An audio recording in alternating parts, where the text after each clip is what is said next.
Армысыздар, құрметті көрермен. Аманат хабарының өткен санында біз облыстық тарихи өлкетану мұражайында жер бетінің пайда болуынан бастап орта ғасырға дейінгі аралықтағы дәуірге сапар шеккен болатынбыз. Енді соның жалғасы ретінде біз дәл қазір Абылай ханға арналған залдан бастағалы тұрмыз. Оның ең құнды деген жәдігерлерімен музейдің бөлім меңгерушісі Әйгерім Бауыржанқызы таныстырғалы тұр. Сәлеметсіз бе? Ақмола облыстық тарихи өлкетану музейіне қош келдіңіздер. Бұл бізде Абылай хан залы. Назарларыңызда Абылай хан залы ұсынылып отыр, яғни 18 ғасырдың мемлекет қайраткері, 300-ді біріктірген Абылай ханымыз болып табылады. Бұл жерде Абылай ханның бейнесін көруге болады. Және де негізінде бұл залда Абылай хан дәуірін толық қамтитын біздің жәдігерлеріміз ұсынылған, яғни Абылай хан кезеңіндегі батырларымыз, билеріміз көрсетілген, сол батырларымыз бен билеріміздің пайдаланған заттары, және де Абылай хан кезеңіндегі Ресей және Қытай қатынастары да осы залда айқын көрсетілген. Мына витринаға назар аударсаңыздар, бұл жерде Абылай ханның мөрі көрсетілген, яғни бұл жаңғыртпа болып табылады. Тарихи деректер бойынша, яғни тарихи мәліметтер, құжаттар бойынша осы мөрді қалпына келтіріліп, қазір біздің көрермен назарына ұсынылып отыр екен. Және де осы залымызда бізде Абылай ханның ұрпақтарына арналған бөлімде бар, яғни Кенесары ханға арналған, Уәли ханға арналған витриналар бар. Мысалы, мына витринада бізде толығымен Кенесары ханға арналған, яғни Кенесары ханды Абылай хан дәуірінде атап кетпеу мүмкін емес.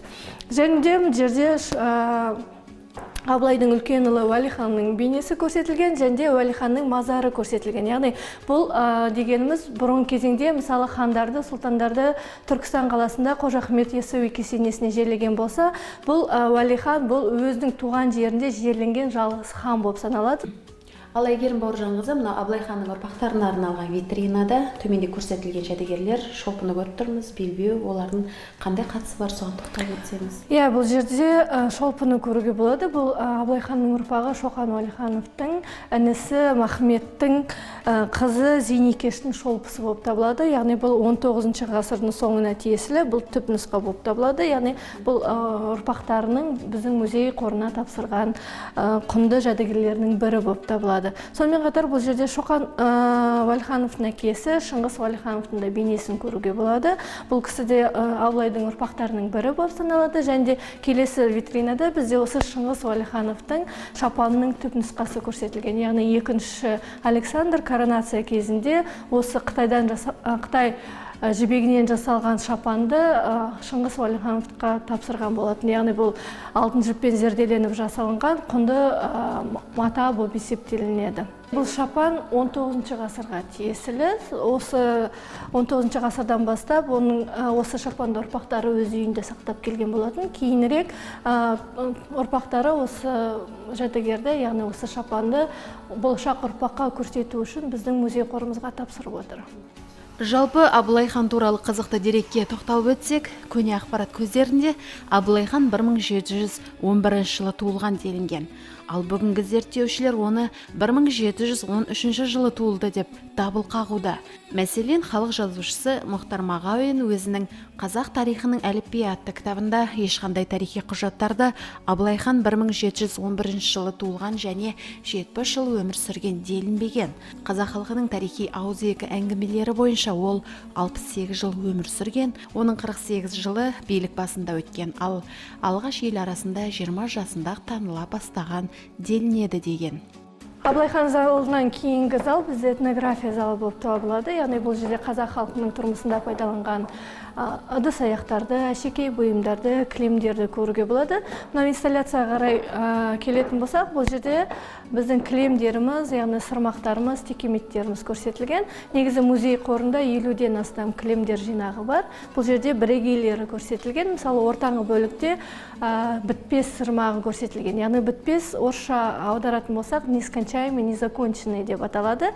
Аударылады, яғни бұл бітпес деп аталуының себебі бұл ою өрнектер өздерін жалғастыра беруге болған. Яғни ұзындығы, көлем бойынша бұл бүтпестің шектеуі болмаған. Яғни осындай бүтпестерді дайындау үшін кейбір біздің ата-әжелеріміз 1 жылға дейін уақыт дайындаған болатын. Және де бұл жерде өрмек станогы көрсетілген. Өрмек станогы, яғни ол басқырларды дайындауға арналған станок болып табылады. Бұл жерде біздің қазақ халқының келіншегінің станок барысында жұмыс жасап жатқан бейнесін көруге болады. Сонымен қатар бізде бесік көрсетілген, яғни білесіздер, қазақ халқында бесіктің алатын орны ерекше болып табылады.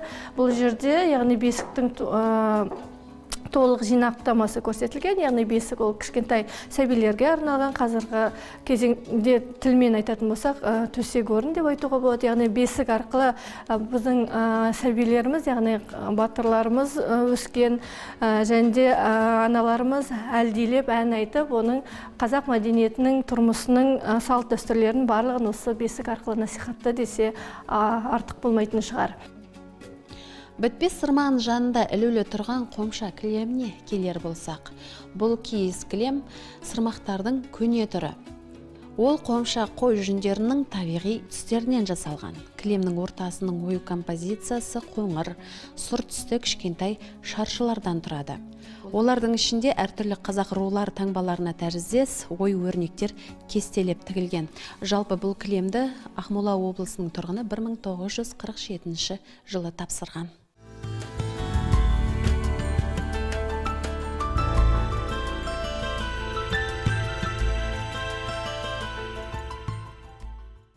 Сонымен қатар бізде ортаңғы бөлікте әшекей бұйымдарға арналған, бұл жерде біздің музей қорындағы таза күмістен жасалған әшекей бұйымдарымыз көрсетілген. Бұлардың барлығы бізде түпнұсқа болып табылады.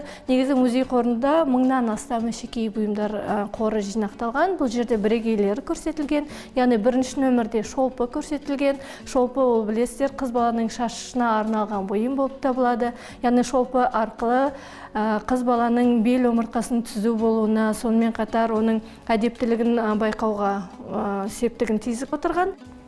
Ал Әйгерім Бауыржанқызы, жаңа сіз өзіңіз айтып өттіңіз, шолпыларды дене бітімін түзу ұстап, денсаулығына тигізген пайдасы зор болды дедіңіз. Мына жерде көріп тұрған бойтұмар сияқты екен, соның ұшындағы үшкірлігі, домалақ, салпыншақтар туралы айтып өтсеңіз, олар қандай мағынада жасалып тағылған? Мына жерде негізі екінші нөмірде бізде тазалық жиынтығы көрсетілген, гигиенический набор дейміз. Яғни бұл дегеніміз ата-бабаларымыз бұрын кезеңнен бастап жеке гигиенаға да аса көңіл бөлгенін байқауға болады. Яғни бұл жерде үшкір жасалынған, бұл тіс шұқығышы деп айтуға болады. Домалақша келген, бұл құлақ тазалағышы. Яғни бұл әшекей бұйымдарды тұмар ретінде пайдаланып отырған, яғни кеудесіне, мысалы қазір орысша айтамыз, брошка дейміз, сол ретінде де пайдалануға болған. Яғни бұл дегеніміз, бұл әшекей бұйым тек қана күміс тазалықтың белгісі ғой. Сонымен қатар жеке гигиенанікі, сол себептен бұл ата-бабаларымыз дәл осындай үлгіні ойлап шығарған екен.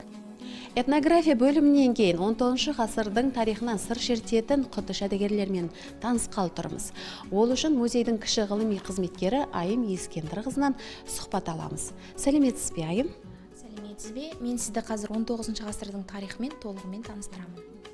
Яғни сіздің алдыңызда 19 ғасырдың соңындағы көпестің үйін көруіңізге болады. Мына бұрышта 19 ғасырдың аяғы мен 20 ғасырдың басында пайдаланылған жәдігерлер қойылған. Атап айтар болсақ, сол дәуірде қолданылған фарфор ыдыстар, швейцар сағаты, граммофон мен пианино бар. Ал осы пианиноның үстінде кезінде өңірдің атақты көпесі болған Геннадий Шмоло мен оның отбасы мүшелерінің фотосуреттері ілініп қойылған. Сонымен қатар, яғни үстелдің үстіндегі самауырды көрулеріңізге болады, фарфор ыдыстары, яғни бұндай фарфор ыдыстары, самауырлар 19 ғасырда әрбір адамның үйінде бола бермеген, сонда яғни құнды жәдігерлер, ақсүйек көпес адамдардың үйінде қана болған. Жалпы Геннадий Шмоло деген кім, мысалы, бірі білсе, екінші кісі біле бермейді. Сол кісі жайында толық тоқталып өтсеңіз, қандай адам болған, қандай жан болған, нендей еңбегі сіңген біздің өңірімізге? Негізінде, Айгүл ханым, бұл Геннадий Шморло туралы айтатын болсам, бұл осы здания Геннадий Шморлонікі дейді. Бірақ та осы музей сияқты ашқан жоқ, бұны өзі кейбір деректерді айтады, өзі тұрған дейді, кейбіреулерінде айтады, бұл әлі тұрмаған дейді. Жалпы атақты көпес қана. Атақты көпес болған жалпы, Диірмен зауыттардың иегері Геннадий Шмурло 1869 жылы Челябинск қаласында туылған. Нан сатып, мал өсірумен айналысқан, құрылыс жұмыстарымен де айналысқан. 1908 жылы Ақмола облысының Айдабол ауылында зауытын ашқан. Партия мүшеліктерінде болып саясатқа да араласқан. Сонымен қатар сіздің алдыңызда, яғни Атбасар жәрмеңкесін көрулеріңізге болады. Бұл Атбасар жәрмеңкесі сол кезеңдегі ірі жәрмеңкелердің бірі болған. Яғни бұл жерде қазақ елінің тауарлары ғана емес, сонымен қатар орыс елінен, яғни Қытай елінен келген тауарлар сатылған. Сонымен қатар, яғни жақынырақ келіп қарайтын болсаңыздар, сіздер бұл жерден сол кезеңге тән жез самауырларды, құмыраларды, сонымен қатар үтіктерді және де ат әбзелдерін көрулеріңізге болады. Жалпы тарихи деректерге сөйлесек, Атбасар жылқының базары болған дейді, жылқы сатылған. Иә, жылқы сатылған болатын. Яғни бұл жерде жаңағы айтып өттім ғой, тек қана айырбас қана емес, сонымен қатар, яғни сіз жаңа айтып отырсыз ғой, жылқы малы деп, тек қана жылқы малы ғана емес, сонымен қатар түйе де, қара малды да осы жәрмеңкеге әкеліп айырбастайтын болған. Яғни сонымен қатар Қытай елінен келген, Қытай елінен, яғни аяқ киімдер әкелген, шай әкелген, сонымен қатар күріш әкелген, дәнді дақылдар әкеліп, яғни осы қара малға да айырбастайтын болған. Сонымен қатар, яғни Ресей елінен келген самауырларды, яғни осы қазақ еліне әкеліп айырбас жасаған. Ал енді 20-шы ғасырға да сапар шегетін уақыт келген сияқты айым. Бұл дәуірдің нендей жәдігерлермен бөлісесіз?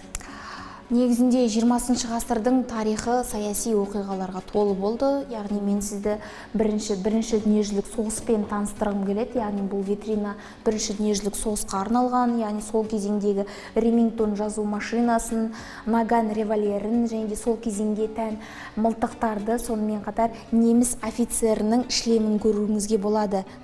Сонымен қатар келесі витринаға назарыңызды аударсаңыз, яғни бұл Алаш партиясына арналған, және де осы жерде кітапты көрсеткім келеді. Яғни бұл жерде войска Алаш деген осы Ақмола өңірінен, яғни Көкшетау өңірінің осы Алашқа қатысқан қайраткерлерін көрулеріңізге болады.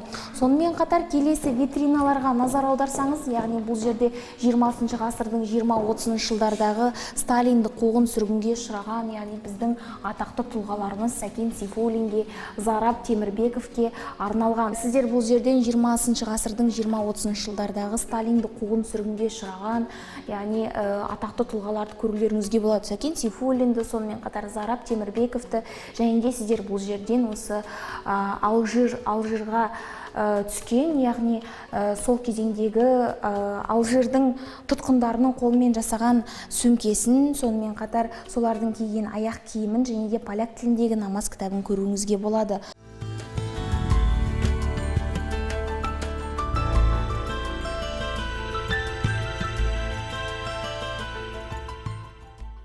Ұлы Отан соғысына арналған жәдігерлерді көрулеріңізге болады. Яғни бұл жерде осы Брест бекінісінің кірпішін көруіңізге болады. Күйдірілген осы музей қорындағы ең құнды жәдігерлердің бірі. Сонымен қатар түпнұсқа, сонымен қатар яғни осы Брест бекінісінің жанынан алынған топырағын көрулеріңізге болады. Радио қабылдағыш көрсетілген, сонымен қатар. Ал келесі витринада осы Ақмола өлкесінен, өңірінен шыққан, яғни Мәлік Ғабдуллинді көруіңізге болады. Осы сонымен қатар яғни тағы да басқа адамдар көрсетілген, яғни Мария Кухарскаяны көрулеріңізге болады. Сонымен қатар мылтықтар көрсетілген, гильзаларды көрулеріңізге болады. Ал келесі витриналардан, яғни сол кезеңге тән Ұлы Отан соғысына қатысқан жауынгерлердің құттысын, қасығын көрулеріңізге болады. Мина тұрақтандырғыштары көрсетілген. Сонымен қатар келесі витриналарда, яғни бұл жерде мылтықтар көрсетілген, сол кезеңдегі яғни іс тігу машинасы көрсетілген. Осы жәдігерлермен қатар музей қабырғасында Максим мен Дегтярев пулеметтері сақталғанын ерекше атап өту керек. Дегтярев пулеметі Кеңес одағында әзірленген алғашқы қару. Ұлы Отан соғысы аяқталғанша майдангерлеріміз осы қарудан жауға қарсы оқ жаудырған. Ал Максим пулеметін 1883 жылы британдық қару шебері Хайрам Стивенсон Максим ойлап тапқан. Бұл қару барлық соғыстан өткен, яғни бірінші, екінші дүниежүзілік соғыстарында жаяу және атты әскерлерге қарсы қолданылған. Бұл пулеметті музей қабырғасына 1980 жылы Атбасар қаласының тұрғыны Ғазиз Асайынов табыстаған екен. Келесі витринада, яғни Кеңес одағының батырларын көрулеріңізге болады. Яғни бұл Ақмола облысының Кеңес одағының батырлар атағын алған тізім, яғни 71 адам батыр атағын алған. Сонымен қатар Кеңес одағының батырларының сіздер бұл жерден ордендерін көрулеріңізге болады. Сонымен қатар астыңғы жағында 3 дәрежелі даңқ орденін көруіңізге болады. Жаңа Кеңес одағының батыры дедіңіз, кісілердің көз тірісі бар? Қазіргі таңда Кеңес одағының батырлары, яғни о дүниелік болған бұл кісілердің барлығы, бірақ қала бойынша 10-нан астам осы ардагерлер бар. Сонымен қатар, яғни келесі витрина бұл тың игеруге арналған. Сіз білесіз, 1954 жылы тың игеру басталды. Және де сол кезеңдегі сіздер бұл жерден медальдарды және де құжаттар жинақтамаларын көрулеріңізге болады. Сонымен қатар сіздердің алдарыңызда Көкшетау және де Щучье қаласында жасалған фарфор ыдыстарын көрулеріңізге болады. Және де бұл жерде әртүрлі мүсіндер көрсетілген, книга почета дейді, сол осы жерде жинақталған. Сонымен қатар келесі витрина Еркін Нұржанұлы Әуелбековке арналады.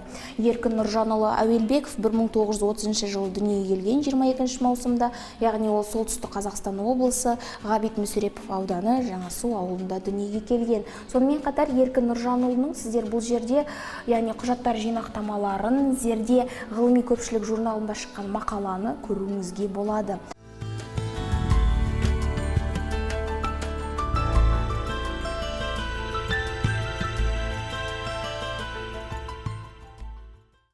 Ал Әйгерім Бауыржанқызы тәуелсіздіктің қалыптасуына арналған бұрышта елбасының жәдігерлерін көріп тұрмыз. Соның ішінде киімге тоқталып өтсеңіз.